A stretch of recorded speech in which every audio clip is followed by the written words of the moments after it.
بسم اللہ الرحمن الرحیم۔ السلام علیکم۔ میرا نام ڈاکٹر مظہر جمیل ہے اور میں بچوں کا ڈاکٹر ہوں اور چلڈرن ہاسپٹل پیمز اسلام آباد کے اندر چائلڈ اسپیشلسٹ ہوں۔ ڈاکٹر صاحب، ہمارا آج کا سوال بچوں کی کمزوری کے حوالے سے ہے۔ دیکھا گیا ہے کہ آج کل کے بچے ذہنی اور جسمانی لحاظ سے کمزور ہو گئے ہیں۔ اب ایسے کیا اقدامات کیے جائیں کہ بچوں کی جسمانی نشوونما کے ساتھ ساتھ ان کی ذہنی نشوونما بھی بھرپور طریقے سے ہو؟ پہلی چیز ہے ہم نے یہ دیکھنا بچہ کمزور ہے کہ نہیں ہے۔ جو گروتھ کے لیے جو چیزیں ضروری ہوتی ہیں ان کے اندر جینیاتی اثرات کا، ماحولیات کا بڑا عمل دخل ہوتا ہے، اور تیسری چیز غذائیت کا بڑا عمل دخل ہوتا ہے۔ اس کے اندر ہم نے دیکھنا ہے کہ واقعی بچہ کمزور ہے یا اپنے وقت کے مطابق، اپنی عمر کے مطابق صحیح گرو کر رہا ہے۔ اس کے لیے امریکن اکیڈمی ہے، پیڈیاٹرکس ہے، یا پھر ہمیں CDC ہے، WHO ہے، انہوں نے کچھ گرافس بنائے ہوئے ہیں۔ ہم اس میں دیکھتے ہیں کہ اس کا جو وزن ہے اور اس کا جو قد ہے ایک نارمل پاپولیشن میں آ رہا ہے نہیں آ رہا۔ آپ کو لگتا ہے کہ دو بچے ہیں، ایک بڑا صحت مند ہے، بڑا موٹا ہٹا کٹا ہے، دوسرا دیکھتے ہیں بڑا کمزور سا ہے۔ ہو سکتا ہے کہ جو کمزور ہو وہ ٹھیک چل رہا ہو، جو موٹا تازہ بچہ ہے وہ بیسیکلی بیماری کا شکار ہو۔ اب جو ٹرم یوز ہوتی ہے اس کے لیے میل نیوٹریشن یوز ہوتی ہے۔ اچھا، میل نیوٹریشن میں دونوں چیزیں آتی ہیں، ایک ہوتی ہے انڈر نیوٹریشن، دوسری ہوتی ہے اوبیسٹی، کہ ایک بالکل ہی سوکے کی بیماری اور دوسرا موٹے بچے۔ یہ دونوں بیسیکلی موٹاپا ایک صحت مند بچے کی علامت نہیں ہے، بلکہ یہ دونوں ہی بیماری ہیں۔ اس کے اندر ہم دیکھیں گے کہ وہ اپنے ٹائم کے مطابق، عمر کے مطابق صحیح گرو کر رہی ہیں یا نہیں کر رہے۔ اچھا، ان کی وجوہات جو ہوتی ہیں، ان کی وجوہات کچھ ہوتی ہیں، عموماً موسٹلی غذائی وجوہات ہوتی ہیں۔ اس کے علاوہ بچوں کے اندر ذہنی کمزوری ہوتی ہے، جو بچپن سے اگر ایسے بچے پیدائش کے دوران لیٹ روئیں یا ان کے پیدائش کے درمیان کوئی مسئلہ ہو، اس دوران کیا ہوتا ہے کہ خون کا، ان کے دماغ میں خون کی کمی ہو جاتی ہے، یا پھر اس کے بعد بیمار ہو جائیں، ان کو جانڈس ہو جائے، ان کے خون کی تبدیلی کرنی پڑے، یا اس کے علاوہ کوئی انفیکشن ہو جائے، دماغ کا انفیکشن ہو جائے، گردن در بخار ہو جائے جس کی وجہ سے وہ داخل رہیں۔ یہ وہ وجوہات ہیں جن کی وجہ سے بچوں کے اندر پیدائشی طور پہ دماغی کمزوری آ جاتی ہے۔ اب یہ جو کمزوری ہوتی ہے یہ مستقل ہوتی ہے، یہ آپ اس کو بہتر کر سکتے ہیں لیکن مکمل ٹھیک نہیں کر سکتے۔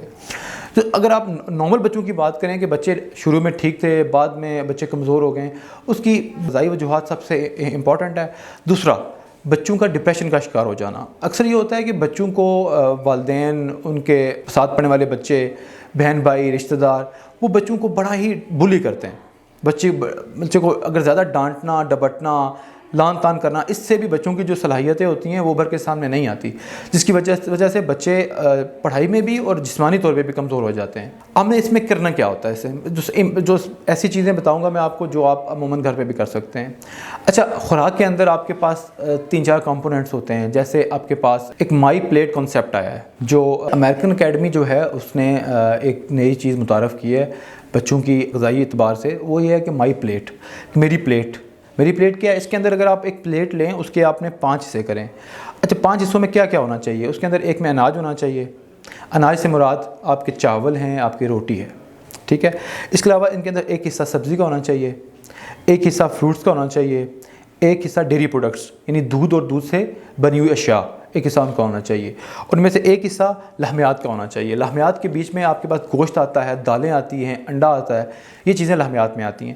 اگر آپ نے ایک بچے کو دن میں یہ 5 حصے دے دیے، اس کا مطلب ہے کہ وہ بچہ آپ کا ایک متوازن غذا لے رہا ہے۔ ہمارے پاس اکثر مریض آتے ہیں، وہ کہتے ہیں ڈاکٹر صاحب ہم بہت غریب لوگ ہیں، ہم لوگ اتنی چیزیں افورڈ نہیں کر، ہم مچھلی افورڈ نہیں کر سکتے، ہم گوشت افورڈ نہیں کر سکتے، سبزی فروٹ نہیں ہم لے سکتے۔ تو ان کے لیے ایک سمپل سی بات ہے کہ دیکھیں، ہم کہتے ہیں نا پور مین چوائس، وہ کیا ہو سکتی ہے؟ بچے کو ایک انڈا روزانہ ابلا ہوا، ایک دودھ کا گلاس، اگر آپ یہ دے دیں تو کافی حد تک اس کی جو غذائی جو قلت ہے اس میں کمی واقع ہو سکتی ہے۔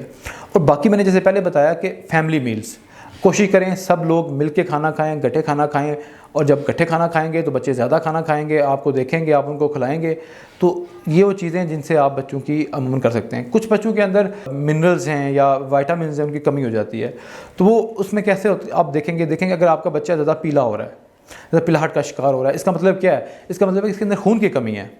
اگر ایک بچہ اس کو دیکھنے میں مسئلہ ہو رہا ہے، اس کا مطلب ہے اس کے اندر وٹامن A کی کمی ہے۔ جیسے کچھ بچے ہوتے ہیں جن کی ہونٹ کے جو سائڈز ہوتی ہیں، کنارے ہوتے ہیں، وہ پھٹنا شروع ہو جاتے ہیں، زبان پھٹنا شروع ہو جاتی ہے، تو ان کے اندر کیا ہوتا ہے؟ وٹامن، اور ہاتھ پاؤں سن ہونا شروع ہو جاتے ہیں، ان کے اندر وٹامن B کی کمی ہوتی ہے۔ کچھ کے اندر جسم پہ ریش بن جاتی ہے، ان میں زنک کی کمی، کاپر کی کمی، تو یہ وہ ایشوز ہوتے ہیں، یا ہڈیوں میں درد رات کو ہڈیوں میں درد ہونا، شام کو ہڈیوں میں درد ہونا، بچے درد کی وجہ سے سو نہیں سکتے، تو یہ وٹامن ڈی کی کمی ہوتی ہے۔ اگر ایسی چیزیں آتی ہیں تو ہم اس میں پھر یہ کرتے ہیں، ہم اس کے متبادل جس چیز کی کمی ہوتی ہے ہم اس کو وہ آئرن کا سیرپ، کیلشیم کا سیرپ یا وٹامن B12 B کمپلیکس، تو یہ ان کو ہم نے دینے ہوتے ہیں۔ لیکن یہ دینے سے پہلے یہ ڈاکٹر ایڈوائز کرتا ہے، اگر اس طرح کے علامات آئیں تو آپ کو چاہیے کہ آپ ڈاکٹر کو فوراً دکھائیں۔ اچھا، ایک چیز جو میں والدین کے ساتھ میں لازمی شیئر کروں گا، جو ہمارے معاشرے کے اندر ایک بہت ہی بری عادت بن چکا ہے، ایک ناسور بن چکا ہے، کہ دیکھیں ہر گھر کے اندر ناچاکی ہوتی ہے، لیکن اس ناچاکی کی وجہ سے جو بچوں کی ذہنی صحت پہ جو اثر پڑتا ہے اس کا مداوع ساری عمر نہیں ہو سکتا۔ جو بچے ہوتے ہیں اس درخت کی طرح ہوتے ہیں کہ جب درخت چھوٹا ہوتا ہے جس طرح آپ ان کو موڑ لو وہ مڑ جاتے ہیں، لیکن جب درخت بڑا ہو جاتا ہے اس کے اندر جو بچپن کی چیزیں، اس کے اندر جو حالات اس نے دیکھے ہوتے ہیں وہ پھر اس کی زندگی سے کبھی نہیں نکل سکتے۔ اگر آپ چاہتے ہیں ایک اچھی نسل کو آپ پروان چڑھائیں، ایک اچھی نسل دیں، اس کے لیے بہت ضروری ہے کہ آپ بچوں کی جو پیدائش سے لے کر اس کے تقریباً 10-12 سال تک جو زندگی ہے اس کے اندر اس کو ذہنی سکون دیں۔ اگر گھر میں کوئی ناچاکی ہوتی ہے کسی قسم کی، میاں بیوی کے آپس میں، ماں باپ کے آپس میں ناچاکی ہوتی ہے، کوشش کریں اس ناچاکی سے بچے متاثر نہ ہوں، کیونکہ بچے جو ہوتے ہیں بہت ہی سینسٹیو ہوتے ہیں اور بہت جلدی چیزوں کا اثر لے لیتے ہیں۔ اس کی وجہ سے ان کی ذہنی جو اس کی گروتھ ہے اس پہ بہت ہی برا اثر پڑتا ہے، اور ایسا اثر پڑتا ہے کہ بڑے ہو کر وہ کبھی بھی ایک اچھے شہری نہیں بن سکتے۔ تو اس لیے ضروری ہے کہ بچوں کی جو ذہنی صحت ہے وہ جسمانی صحت سے بھی زیادہ ضروری ہے۔ اگر اس کی ذہنی صحت اچھی ہوگی تو ڈیفینیٹلی جسمانی صحت بہت اچھی ہوگی۔